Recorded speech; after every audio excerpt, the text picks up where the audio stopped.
Olá, eu sou Bruna Van de Kock, professora e pesquisadora. E hoje a gente vai conversar um pouquinho sobre educação patrimonial.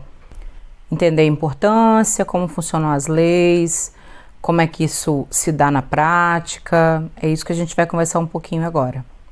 Educação patrimonial trata-se de um processo permanente e sistemático de trabalho educacional centrado no patrimônio cultural como fonte primária de conhecimento, enriquecimento individual e coletivo. A partir da experiência e do contato direto com as evidências e manifestações da cultura em todos os seus múltiplos aspectos, sentidos e significados, o trabalho de educação patrimonial busca levar crianças e adultos a um processo ativo de conhecimento, apropriação e valorização de sua herança cultural, capacitando-os para um melhor usufruto desses bens e propiciando a geração e a produção de novos conhecimentos num processo contínuo de criação cultural. Então vamos lá. Como é que isso se dá na prática? A gente vai brincar de um faz de conta, que eu acho que fica mais fácil para a gente compreender esse universo que vai desde a identificação até a preservação. Então vamos fazer de conta que aqui na frente da minha casa exista uma casa antiga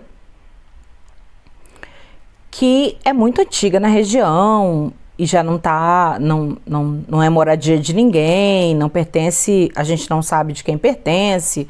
É uma casa que fica abandonada, mas ela é uma casa que tem características muito antigas.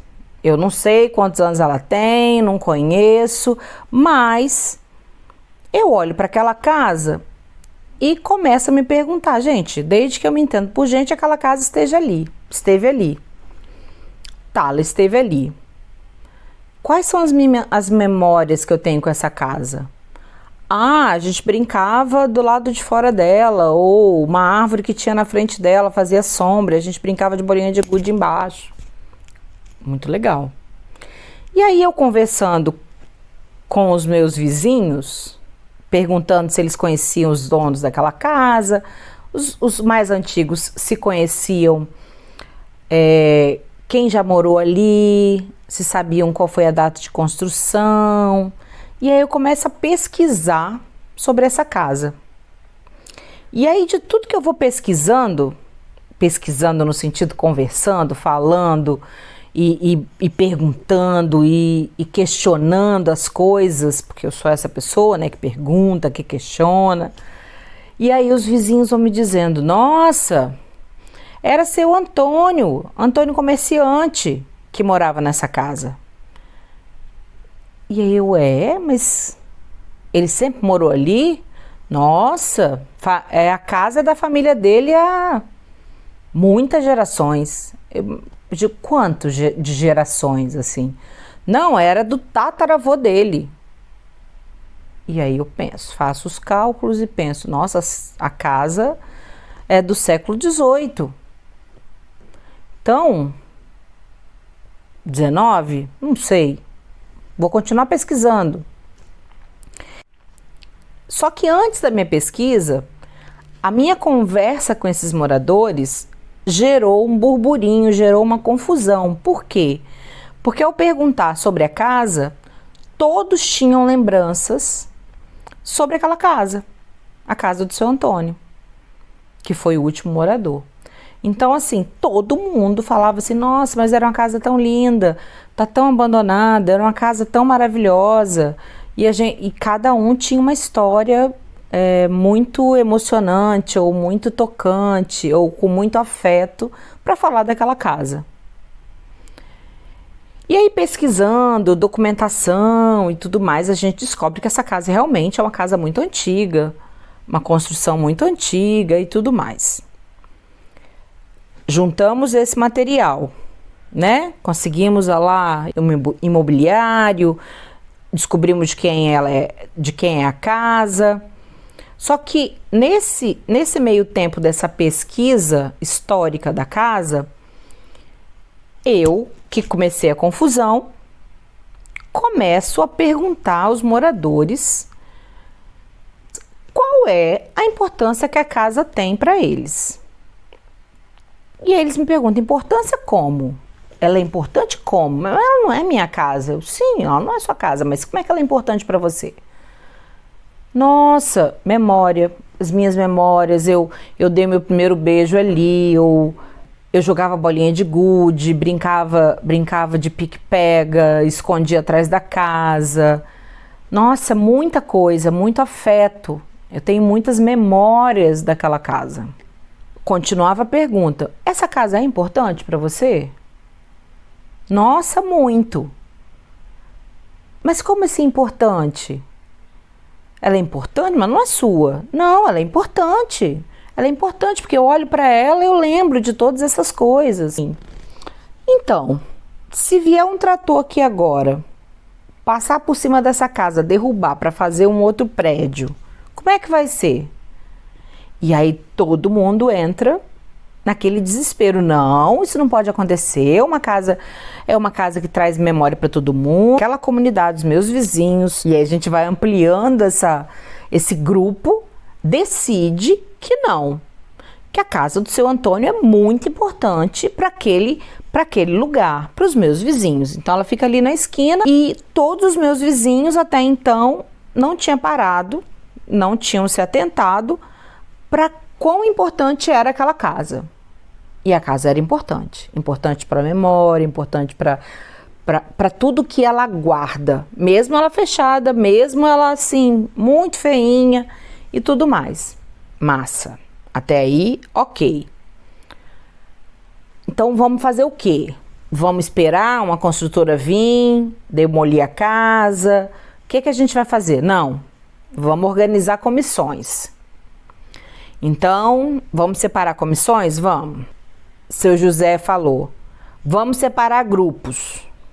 Cada grupo vai fazer uma coisa. Ótimo. Junta esse grupo aqui vai pesquisar se tem algum parente vivo do seu Antônio. Esse grupo aqui vai pesquisar se tem escritura dessa casa, qual a documentação dessa casa e tudo mais.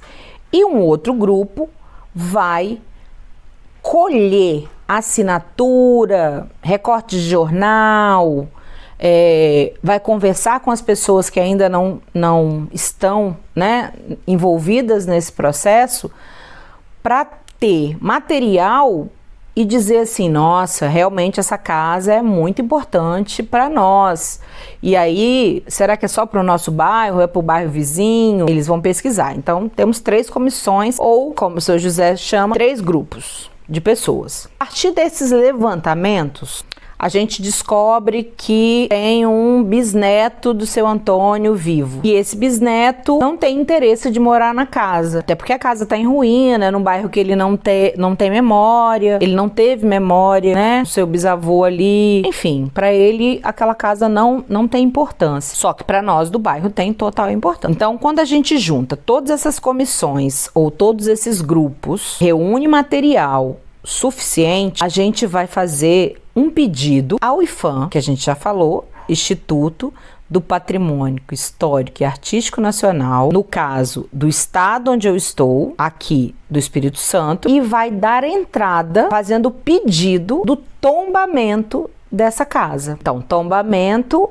casa, né? É uma casa onde eu ponho a mão e tudo mais. Mas ela tá repleta de memórias, ela tá repleta de histórias, enfim. Isso importa muito. Mas, além disso, ela é uma casa muito antiga, de construção, além dela ser uma casa de muitas memórias. E aí o IPHAN vai receber, via comunidade, via esses grupos que se juntaram, essas pessoas que assinaram fazendo esse pedido, vai levantar, junto com esses moradores, fazendo entrevistas, tudo que a gente já meio que organizou, se aquela casa realmente tem essa importância que está ali no documento. E aí eu perceber que realmente a casa tem essa importância, atende todos os requisitos, o IPHAN vai entrar em contato, ou nós mesmos vão entrar em contato com esse bisneto e vai acontecer algum tipo de negociação, de doação, apropriação, que ele não quer mais saber daquela casa, nem lembrava que aquela casa existia.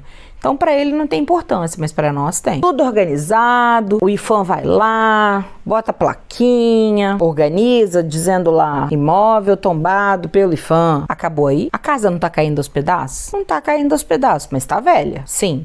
Então, a casa precisa de algumas reestruturações. Só que a partir do momento que o IPHAN coloca a sua plaquinha, esse imóvel não pode ser modificado. Esse imóvel não pode ser mexido. Por exemplo, se a cor dele original é azul, a gente não pode chegar lá e achar que vai ficar bonito amarelo. Não podemos. Se a gente tem ali a pintura azul, descobre que aquela é a pintura original e tudo mais, tem que ser mantido azul. E aí essas reformas ou esses reparos, eles podem ser feitos em conjunto, comunidade e o IPHAN, através de uma série de possibilidades, de leis complementares, de doações, da comunidade se reunir para fazer, mas respeitando todas as regras que o IPHAN traz em seus regulamentos sobre estruturas físicas. Como eu disse, pode pintar de outra cor? Não.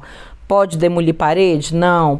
Enfim, são várias coisas que podem e outras que não podem. Ok. Nosso trabalho terminou? Claro que não. Claro que não. Por quê? Porque se somos nós que dizemos que a casa do seu Antônio foi importante para nós, cabe a nós ajudarmos e sermos pessoas que contam a história daquela casa, tudo que a gente descobriu para outras pessoas. Isso é uma maneira de preservar não só a memória, mas essa intimidade com aquele patrimônio. Nesse caso, um patrimônio cultural material. E onde entra a educação patrimonial nisso? A partir do momento que eu entendi que a casa do seu Antônio é importante, ela passou por todos esses processos, precisou ser tombada, e para que acontecesse, onde entra a educação patrimonial nisso? A partir do momento que nós identificamos todos esses processos que eu acabei de narrar, deixar a casa do seu Antônio lá, com a plaquinha só de tombamento do IPHAN, não é o suficiente para a sua preservação. Porque a preservação da casa do seu Antônio, ela vai partir de mim, de outros, do seu José, da dona Maria, de todos da comunidade que vão estar preservando no sentido de tá sujo o quintal? Vai lá dar uma limpada. Passou alguém e jogou pedra, quebrou o vidro. Mas por que isso acontece? Se as pessoas moram ali, então não sabe da história daquela casa? É aí que a educação patrimonial entra. Quando nós, moradores, de onde a casa do seu Antônio é importante, conseguimos, de várias maneiras, dizer para outras pessoas, para outros bairros e ampliar essa cadeia de informação, que a casa do seu Antônio conta uma história. E contar essa história para o máximo de gente possível, para que essas pessoas possam ser novos formadores de memórias a partir da casa do seu Antônio. E que olhem a casa do seu Antônio como algo a ser preservado, algo que é importante para a minha comunidade, no caso, para a comunidade no entorno.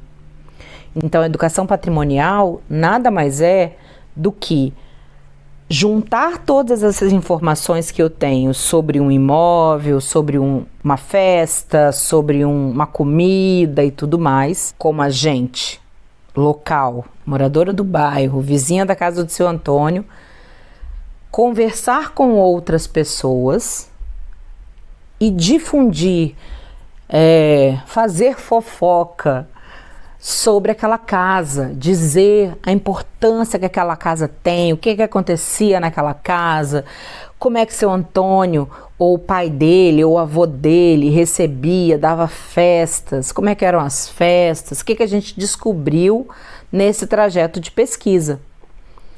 E aí sim, esses novos moradores, ou esse entorno, passa a criar memória, história, e aí sim pode-se pensar em preservação, porque a gente só preserva aquilo que é importante para nós. A gente só cuida daquilo que é importante para nós. Só olhamos com cuidado para não quebrar, para não... aquilo que é muito importante para nós. Então, vou dar um exemplo. Esse livro se chama Elementos Estéticos e Relações Simbólicas no Ritual do Reis de Boi, escrito pela Fabiane Vasconcelos Salume Zimmermer. Ela desenvolveu uma pesquisa, todos os grupos existentes no município, com depoimentos, fotos, marcação de ritmos, instrumentos. Essa pesquisa fez parte da dissertação dela de mestrado. Mas por que ela pesquisou Reis de Boi?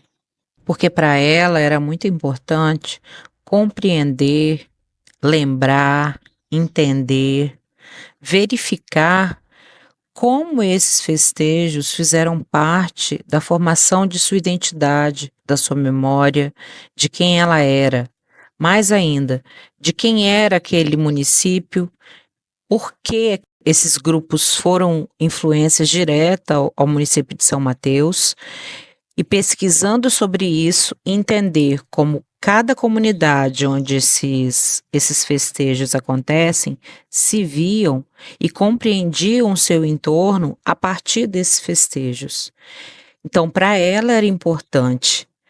Então, só pesquisamos aquilo que é importante para nós. Então, a gente só preserva, só busca entender, só compreende a importância a partir do momento que é relevante ou a gente tem algum afeto por aquele objeto, aquele festejo, aquele local, aquela casa. Então, a educação patrimonial é isso. É conversar, debater e explicar para quem ainda não conhece a importância que tem esses monumentos que a gente já enumerou e que a gente ainda vai falar, e nesse caso fictício da casa do seu Antônio. E é isso. Até a próxima conversa.